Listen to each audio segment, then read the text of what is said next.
नमस्कार, आप देख रहे हैं जनगण मन और मैं हूं आपके साथ शीतल राजपूत।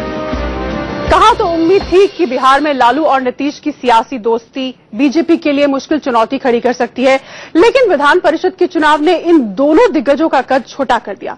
जेडीयू और आरजेडी की मिलीजुली ताकत पर बीजेपी अकेली ही भारी पड़ गई। इन नतीजों के बाद बिहार की सियासत में एक बार फिर गुड़ा भाग तेज हो चला है। जनगण मन में आज हम यही जानने की कोशिश करेंगे कि क्या बिहार विधान परिषद के नतीजों ने विधानसभा चुनाव का अंजाम तय कर दिया है? क्या ये नतीजे लालू और नीतीश के लिए खतरे की घंटी है?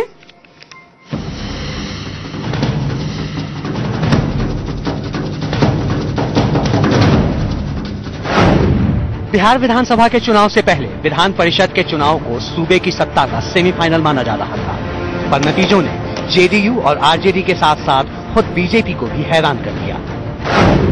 बिहार विधान परिषद की 24 सीटों के लिए हुई आजमाइश में बीजेपी ने अकेले 12 सीटें जीत ली, जबकि जेडीयू 5 और आरजेडी सिर्फ 3 सीटों पर ही सिमट कर रह गई। इस कामयाबी से बीजेपी के हौसले बुलंद हैं और वो आने वाले विधानसभा चुनाव में भी ऐसी ही जीत का दावा कर रही है, जबकि लालू और नीतीश अब दलीलों के जरिए अपनी हार पर पर्दा डाल रहे हैं।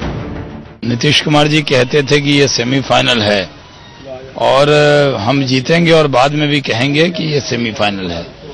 तो ये भारतीय जनता पार्टी ने और सहयोगियों ने मिलकर पूरी तरह बिहार को जीत लिया है। इसमें बहुत ज्यादा जो प्रसन्न हो रहे इसकी कोई आवश्यकता नहीं, इसका कोई लेना देना आम लोगों के सेंटिमेंट और उनकी भावना से नहीं। नीतीश जी लाख सफाई है, पर सच तो यह है कि सूबे की सियासत में उनका गठबंधन कमजोर साबित हुआ है।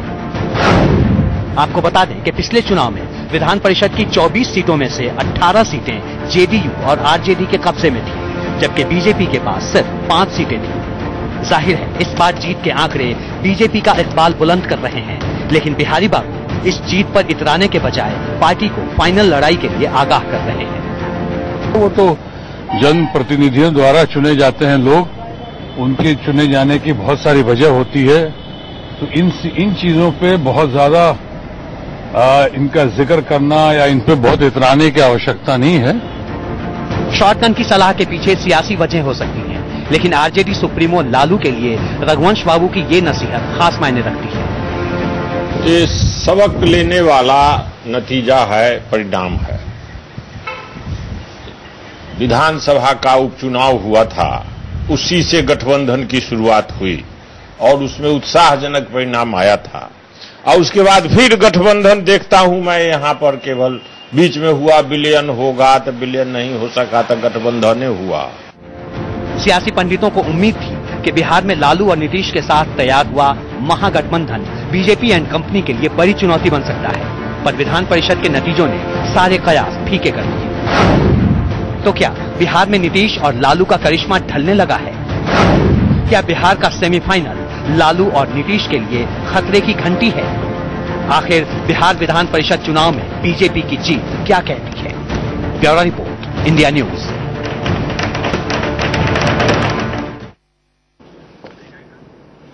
तो आखिर इन नतीजों में बीजेपी की जीत क्या कहती है, इसी पर बहस हम जनगण मन में करेंगे। हमारे साथ खास पैनल जुड़ा हुआ है। हमारे साथ स्टूडियो में वरिष्ठ पत्रकार एनके सिंह मौजूद है, हमारे साथ आलोक शर्मा कांग्रेस के प्रवक्ता स्टूडियो में है, हमारे साथ राष्ट्रीय प्रवक्ता बीजेपी के जीवीएल नरसिम्हा राव जुड़ चुके हैं। इसके अलावा हमारे साथ राजीव रंजन जेडीयू के प्रवक्ता और राजनीति प्रसाद आरजेडी के वरिष्ठ नेता हमारे साथ पटना से जुड़े हुए हैं।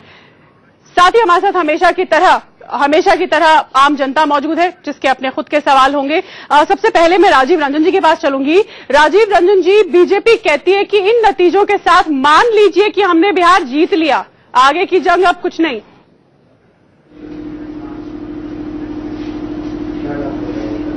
देखिए, अगर वो मान करके पूरी तरह से खुश हो जाए तो हम लोगों को क्या ऐतराज हो सकता है। वो निश्चित तौर पर जो चुनाव परिणाम होंगे, आज अगर वो इस जीत पर इतने इतराने लगेंगे तो आने वाला जो चुनाव है उनके लिए काफी मुश्किलों का सबब बन सकता है। मैं एक बात आपको बताना चाहता हूं, जो चुनाव परिणाम आए हैं बिहार में, लोकसभा चुनाव के तुरंत बाद विधानसभा उपचुनाव हुए और हम लोगों ने उसमें बड़ी कामयाबी हासिल की। फिर इन्होंने विधान परिषद में कुछ हम ये कहेंगे कि 13-10 का ये मुकाबला है, कोई एक तरफा मुकाबला नहीं है, और यह चुनाव 1 लाख मतदाताओं के भाग लेने का चुनाव है और 7 करोड़ के आसपास के मतदाताओं के बीच आपको जाना है विधानसभा के चुनाव में। तो निश्चित तौर पर अगर ये सीक्वेंस है तो जीत अगली बार हमारी होगी और हम आश्वस्त हैं, इसलिए इसकी वजह भी समझ लीजिए। भारतीय जनता पार्टी, रालोसपा और लोजपा के जितने बड़े नेता हैं उन सबके गढ़ में उनके उम्मीदवार हार गए हैं। सुशील मोदी जी और नंदकिशोर यादव जी पटना की सीट नहीं हासिल कर पाए, जबकि उन दोनों का कार्यक्षेत्र है। रामविलास पासवान हाजीपुर की सीट नहीं बचा पाए और इसी तरह से भागलपुर की सीट पर उपेंद्र कुशवाहा, शहनवाज हुसैन साहब की सीट थी और उम्मीदवार थे वहां रालोसपा के, वो सीट भी वो हार गए।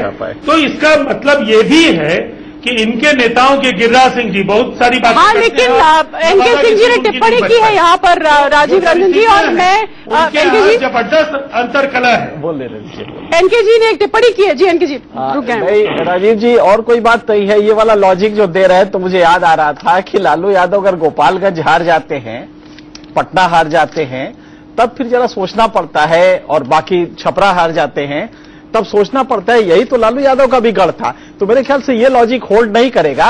एक चीज जरूर है कि ये बिल्कुल सही है कि डायरेक्ट इलेक्शन ना होने की वजह से सीधे जनता का चूंकि इलेक्शन नहीं।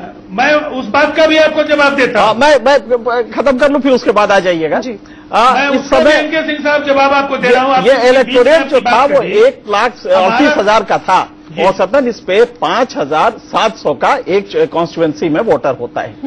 लेकिन ये जो होता है ये चुना हुआ प्रतिनिधि होता है जो कि किसी भी सिंबल से नहीं लड़ता, वो इंडिपेंडेंट लड़ता है। तो इसलिए वो फ्री विल होता है, लिहाजा पैसे वगैरह का काफी वर्चस्व होता है। लेकिन हम ये क्यों मान लें कि बीजेपी ने पैसे देके जीत लिए और जेडीयू ने नहीं दिए, जबकि सरकार में वो था, लालू यादव जी भी साथ में थे। तो ये लॉजिक तो नहीं चलता। ये बात सही है कि एक झटका लगा है इन डायरेक्ट इलेक्शन में भी, क्योंकि 1,38,000 अगर वोटर है और वो कहीं ना कहीं रिफ्लेक्ट करता है, तो हम ये नहीं मान सकते कि लालू जी अपने ही गोपालगंज में हार जाएं और नीतीश कुमार पटना और इसमें हार जाए, और एक जीते अगर पटना में एक अपराधी ड्रीडेड क्रिमिनल जीत जाए और लालू न जीते, मतलब यादव जो वोट देगा वो क्रिमिनल को देगा लेकिन लालू यादव को नहीं देगा। तो देखिए सबसे बड़ी प्रॉब्लम यह है कि नीतीश कुमार जी का अभी भी वो जिस प्लान पे लड़ना चाहते, अभी जब गए थे इलेक्शन में 2 जुलाई से जब शुरू किया तो एक ही चीज कहते थे, भाई हमारा गवर्नेंस 10 साल का देखिए, बड़ी अच्छी बात है। लेकिन प्रॉब्लम यह है कि जब वो ये कहते थे तो ये लगता था कि वो ये कह रहे हैं कि अच्छा लालू यादव के मुकाबले देखिए हमने कितना अच्छा किया है। ये पैराडॉक्स है कि आप उस आदमी के खिलाफ इस समय साथ हैं जिस आदमी के खिलाफ आपने अपना अस्तित्व बनाया। लालू यादव के तथाकथित जंगल राज के खिलाफ आपने अपना अस्तित्व बनाया। तो आज जब आप कहते हैं, अभी जब घर गए थे वो हर घर दस्तक जो उन्होंने कैंपेन किया था, उसमें उन्होंने यही कहा कि साहब हमारा आप शासनकाल देखिए, तो लोगों ने कहा हाँ वो तो लालू यादव के शासनकाल से बहुत अच्छा था। तो मुश्किल है कि नीतीश कुमार का पैराडॉक्स ये है कि जैसे ही लालू यादव का फोटो, इसीलिए उन्होंने फोटो नहीं लगाया, पूरे कैंपेन में खुद ही कर रहे हैं, लालू यादव को कहीं भी साथ नहीं रख रहे क्योंकि फिर वो नाराजगी लोगों की भड़केगी। तो ये पैराडॉक्स है और ये नीतीश कुमार की एक क्लास अपनी ओर से एक तरफा विश्लेषण करेंगे जी। देखिए उसमें कुछ सवाल भी हैं एनके सिंह साहब। जी जी बोलिए। आप नरेंद्र मोदी जी के चेहरे के साथ रामविलास पासवान का चेहरा देख हम उस पे आ रहे हैं, हम उस पे आ रहे हैं। पहले तो अब ये वाला कर रहे हैं। आप रामविलास पासवान या उपेंद्र कुशवाहा का बैनर देख रहे हैं? बिल्कुल देख रहे हैं, हम उस पे आ रहे थे कि यही स्थिति पासवान की भी हुई है। पासवान के फेवर में बीजेपी के वोट नहीं ट्रांसफर हुए। तो निश्चित तौर पर यह सुविचारित निर्णय है। चलिए मैं नरसिम्हा जीवीएल राव के पास चलूंगी, वो भी वहां से जुड़े हुए हैं। राव साहब, आप ही की खुद की पार्टी के नेता शत्रुघ्न सिन्हा, जो कभी निराश रहते हैं, नाराज रहते हैं अक्सर, उनका ये कहना है आज कि इस जीत पर ज्यादा इतराने की जरूरत नहीं है, असली टेस्ट जो है वो अभी बाकी है और उसमें दिक्कतें होंगी।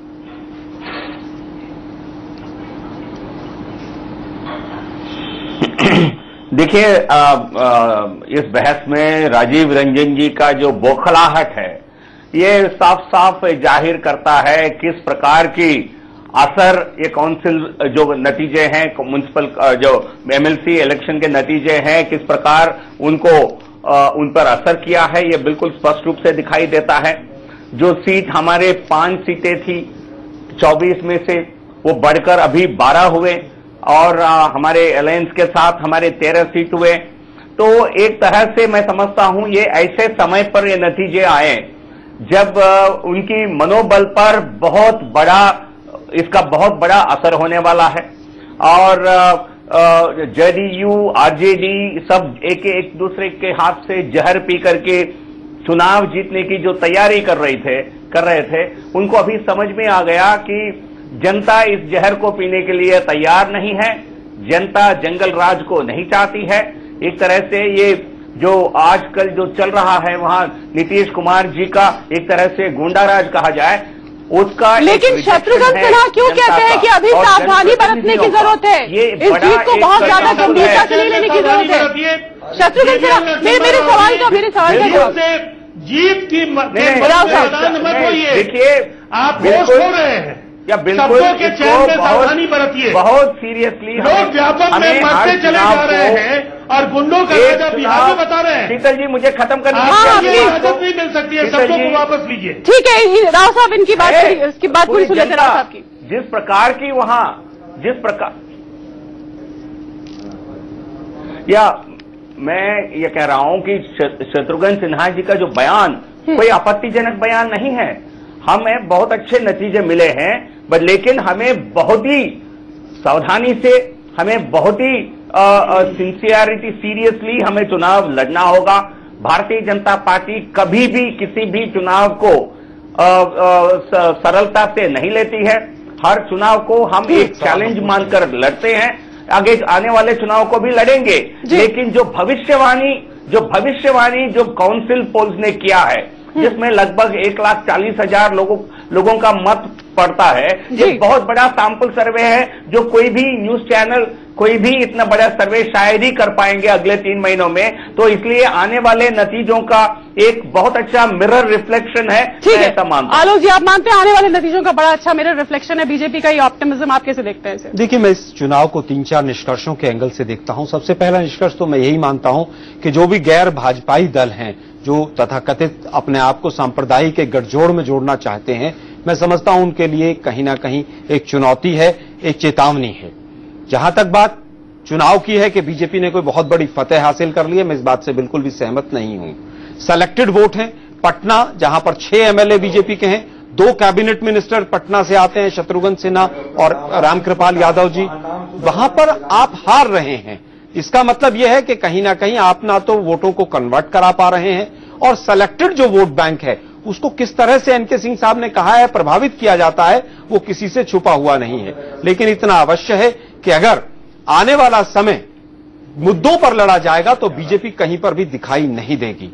बीजेपी के तमाम नेताओं ने लोकसभा चुनाव में जो भाषण दिए थे, उनमें से एक भी वादा बिहार का पूरा नहीं हुआ है। बीजेपी किस बात पर गौरवान्वित है हमें नहीं मालूम है। क्या बिहार को विशेष राज्य का जो दर्जा देने की बात की थी वो हो गया? नहीं हुआ। बिहार को किसी तरह का विशेष पैकेज दिया? नहीं दिया।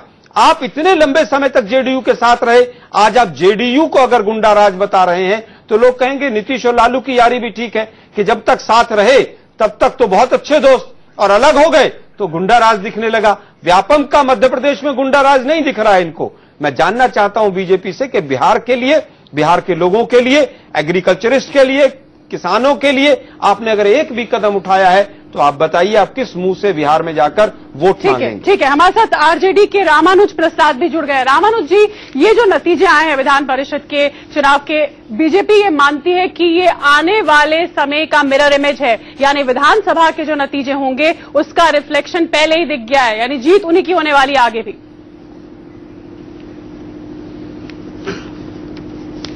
देखिए शीतल जी, बहुत स्पष्ट है, बीजेपी के साथी मुगालते में जी रहे हैं। उनको ये होना चाहिए हमारा गठबंधन भी 10 सीट जीता है, ये मात्र 2 सीट बढ़े हैं, 2 निर्दलीय जीत के आया है, ये 12 को 13 गिन रहे हैं। मैं ये कहना चाहता हूं कि ये अवश्य है कि जो इनका जो मैनेजमेंट स्किल है, जो अडानी और अंबानी का पैसा है, उसका कमाल दिखाई दिया है। लेकिन मैं ये बता दूं कि जो आने वाला चुनाव है उसने निश्चित तौर पर ये परिणाम ने हमको अलर्ट किया है। हम में अगर कहीं नेग्लिजेंस था तो उसको हम सुधारेंगे, हमारे वोटर वर्कर सुधार रहे हैं। लेकिन इनकी जो पागलपन है, जो ये अडानी और अंबानी की दलाली करने वाले लोग किसान, मजदूर, गरीब, बेरोजगार इस देश के लोगों को नक्शा और दिखलाने का काम किया, जो लोगों को बाइस्कोप दिखलाने का काम किया, उसका परिणाम आएगा। ये तो आपके नेता कन्विक्टेड है, आपके नेता भ्रष्टाचार के केस में आप जेल की सजा काट रहे हैं। ललित गेट को भूल गए जीजीएल साहब, आप अभी तो अखबारों के पन्ने भी नहीं पढ़ते हैं। अभी तो ललित गेट को दो ना, भ्रष्टाचार के केस में आप जेल की सजा काट रहे हैं।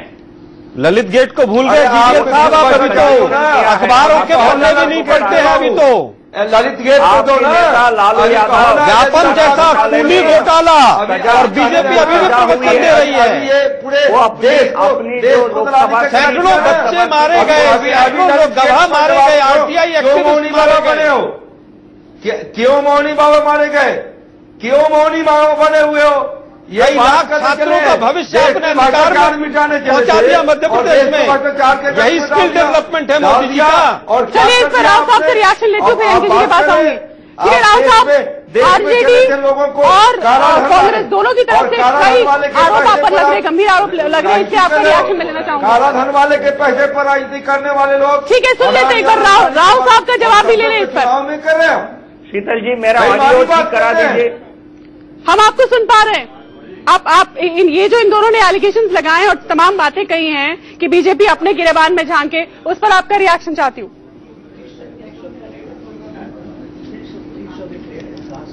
जी शीतल जी, जी हम आपको सुन पा रहे हैं राव साहब। आप अच्छा दोबारा दोहराइए, मेरा ऑडियो बहुत खराब है।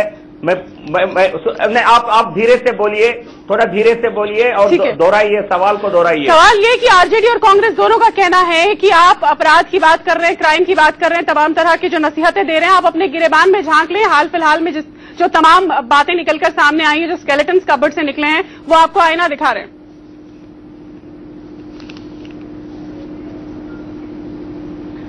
ऐसा कुछ नहीं है, क्योंकि केंद्र अच्छा जहां यदि ये व्यापम की बात कर रहे हैं तो सुप्रीम कोर्ट ने मध्य प्रदेश सरकार की सराहना की है। आप जानकारी नहीं रखना चाहते हैं, आप गुमराह करना चाहते हैं। हमने कहीं नहीं पढ़ा कि सुप्रीम कोर्ट ने कहा कि व्यापम में जितने लोग मरे बहुत अच्छा हुआ है। सराहना की है क्योंकि ये इन्वेस्टिगेशन कराए। आप तो नहीं पढ़ना चाहते, आपने हमने कहीं पढ़ा ही नहीं, कहीं है तो बताइए। हमारे नेताओं के खिलाफ साजिश रचना चाहते हैं। दिग्विजय सिंह फर्जी है। दिग्विजय सिंह बीजेपी के प्रवक्ता अभी भी को और व्यापक को बड़ी निर्लज्जता के साथ डिफेंड कर रहे हैं। क्यों बंद किए हुए हैं? दिग्विजय सिंह के खिलाफ 420 का केस दर्ज करने के लिए माननीय हाईकोर्ट ने आदेश दिया था। तो इसलिए आपकी नेताओं की चलिए बिहार पे आ जाइए जीजीएल साहब। चलिए लोगों में चर्चा है, आज हमारे पास चर्चा है कि आप एमएलए के कैंडिडेट दूसरी पार्टियों में ढूंढ रहे हैं। केवल महज 3 से 4 मिनट अभी बाकी हैं, आज वक्त कम है हमारे पास, इसलिए जनता के पास चलूंगी। जनता के सवाल इन तमाम पैनलिस्ट से किसी को कोई पूछना चाहता है तो। एक तो मुझे कांग्रेस के प्रवक्ता से पूछना है हाँ कि विधान परिषद बिहार में आपने कितने सीटें ली है? देखिए विधान परिषद स्वाभाविक है कि एमएलएज और चुने हुए प्रतिनिधि वोट डालते हैं उसके अंदर। हमारे वहां पर चुने हुए प्रतिनिधि नहीं है, स्वाभाविक है हमारी सीट कम आनी थी और कम आई। तो उसका प्रभाव डायरेक्ट वोटिंग होगी तब उसमें पता चलेगा। इसका प्रभाव तो रिफ्लेक्शन, क्योंकि एक सैंपल सर्वे तो हो गया है। ये सैंपल सर्वे नहीं, तो इसका सैंपल सर्वे नहीं आगे वाले चुनाव में पड़ेगा ही। बिहार में कांग्रेस का वोट परसेंटेज 8.6 है। ये लगातार बना हुआ है, लेकिन कांग्रेस की क्रेडिबिलिटी, अगर ये दो कॉम्बिनेशन आ रहे हैं तो कांग्रेस चूंकि नेशनल सेकुलर पार्टी अपने को कहती है और उसकी क्रेडिबिलिटी है, तो जैसे ही कांग्रेस जुड़ जाती है किसी भी कॉम्बिनेशन में तो उसके सेकुलर क्रेडेंशियल्स ज्यादा स्ट्रांग हो जाते हैं। इसलिए कांग्रेस का वहां पे महत्व, और इसीलिए लालू यादव और नीतीश कुमार चाहते हैं कि कांग्रेस साथ में रहे। सिर्फ 8% वोट है इसलिए नहीं, बल्कि उससे क्रेडिबिलिटी काफी मिलती है, ये वजह है। किसी और का कोई सवाल? इस बिहार के चुनाव के नतीजों पर एक मेरा प्रश्न जो है बीजेपी के जो यहाँ बैठे हैं नुमाइंदे, उनसे ये है कि जो ऐसा चुनाव जो कि एमएलए ने किया है, पब्लिक डायरेक्टली रिलेटेड नहीं है, उसको भविष्य का एक बहुत बड़ा अपने आप को ये मान लेना कि चुनाव जीत ही जाएंगे, इतना खुश होने का क्या कारण है, ये समझा दें। राव साहब, जनता का सवाल है ये आपके लिए कि एक इनडायरेक्ट चुनाव के नतीजे पर आप इतना क्यों खुश हो गए, उत्साहित हो गए हैं? बिल्कुल, मैं आपके देखिए, इसमें सबसे ज्यादा यदि वोट किसी का है, ये 8,400 पंचायतों का मुखिया का है, पंचायत मेंबर्स का है, जो किसी पार्टी से ताल्लुकात नहीं रखते हैं। और म्युनिसिपल वार्ड का, काउंसिलर्स का, ऐसे लोगों का जो जनता के साथ जुड़े हुए हैं। और आप समझते हैं ग्रामीण इलाकों में ये वो एक तरह से ओपिनियन मेकर्स के रूप में खड़े रहते हैं और पूरा जनता का वोट प्रभावित इन्हीं लोगों से होता है। इसलिए ये बहुत अच्छा रिफ्लेक्शन है जो आज ओपिनियन मेकर्स आज सोचते हैं। 6 महीने के बाद आपको वही नतीजा पूरे बड़े पैमाने पर आपको दिखता है। होगा तो ये सारे जो किया है पूरी जो मुख्यमंत्री कौन होगा, मुख्यमंत्री लीडरशिप कि कैसी परफॉर्मेंस है, मुख्यमंत्री का कैंडिडेट कौन है, ये तमाम मुद्दे बदल जाएंगे आज। ग्रास रूट लीडरशिप चेहरा तो तय नहीं कर पाए, गठबंधन में सिर्फ फुटअव्वल जारी है। आपके आज मांझी जी और पप्पू यादव जो आपके नए सहयोगी हैं, उन्होंने कुछ नए सवाल खड़े कर दिए हैं। तो आपके गठबंधन का क्या होगा अभी तो यही पता नहीं है। चुनाव तो बहुत दूर की बात है। चलिए एनके साहब एक सवाल राव साहब से पूछना चाहते हैं। एक राव साहब छोटा सा सवाल है, अगर आप पिछला रिकॉर्ड चुके आप साइकोलॉजिस्ट रहे हैं, तो अगर आप देखें कि उस मोदी जी के प्रवाह में, उस जन स्वीकार्यता में अगर लालू यादव की पार्टी, जेडीयू की पार्टी और कांग्रेस तीनों को अगर कंबाइन कर दे, और उस समय जनता ने वोट दिया, कांग्रेस को 8.6% दिया, नीतीश कुमार को 16.6% दिया और लालू यादव को 20.5% दिया, तीनों को जोड़ लीजिए तो 45% होता है, जो कि आपसे 3% ज्यादा है। तो आज क्या कारण है कि वो लालू यादव को या नीतीश कुमार को वोट नहीं देगी? अगर उस समय लोकसभा के चुनाव में दिया है तो ये तो असेंबली का चुनाव होने जा रहा है। तो मेरे ख्याल से प्योर मैथमेटिक्स से अगर आप देखें तो आपके लिए हल्का सा खतरे की घंटी, ऐसा नहीं कि आप बहुत कैजुअल हो जाएं या बहुत ये मान ले कि आप क्रॉस कर चुके हैं। तो मुझे लगता है कि अभी भी 3% आप कम है और वो रेस करना आपके लिए मुश्किल काम होगा। चलिए फटाफट एक जल्दी से एक रिएक्शन राव साहब, फिर मुझे इस शो को खत्म करना है। एनके सिंह जी, चुनाव में केवल अरिथमेटिक नहीं, केमिस्ट्री भी काम करता है। और जो केमिस्ट्री जो बिहार में एक परस्पर विस्फोट होगा जब दोनों पार्टियों का ग्रास रूट लेवल पे जो एक दूसरे का सम्मेलन इतना अच्छा नहीं है, तो जेडीयू का वोट ट्रांसफर नहीं होगा आरजेडी में और वैसे वर्षा। तो इसलिए जब अलग अलग लड़ते हैं, बिल्कुल इनका बिल्कुल नहीं होगा। जब दोनों मिलेंगे एक बहुत बड़ा विस्फोट होगा। वो विस्फोट का एक सैंपल, एक नमूना ऑलरेडी हमें काउंसिल के चुनाव में दिख चुका है। ठीक है, जल्दी से ये है राजीव रंजन जी फटाफट। विकल्प नहीं ढूंढ पाए हैं चेहरे की विश्वसनीयता। हाँ, नीतीश कुमार जी के चेहरे की विश्वसनीयता क्या है ये आप देख चुके हैं कि बिहार के आपके 1 दर्जन उम्मीदवार आपने खुद उन्हें निकम्मा मान लिया और प्रधानमंत्री नरेंद्र मोदी जी के चेहरे के साथ जनता देख चुकी है। चलिए वक्त हो रहा है, तो अरिथमेटिक काम करेगा या केमिस्ट्री काम करेगी ये तो पता नहीं, लेकिन इन नतीजों के बाद, विधान परिषद चुनाव के नतीजों के बाद यकीनी तौर पर ये आने वाला चुनाव और ज्यादा दिलचस्प हो गया है। फिलहाल जनगणमन में इतना ही, लेकिन इंडिया न्यूज पर खबरों का सिलसिला लगातार जारी है।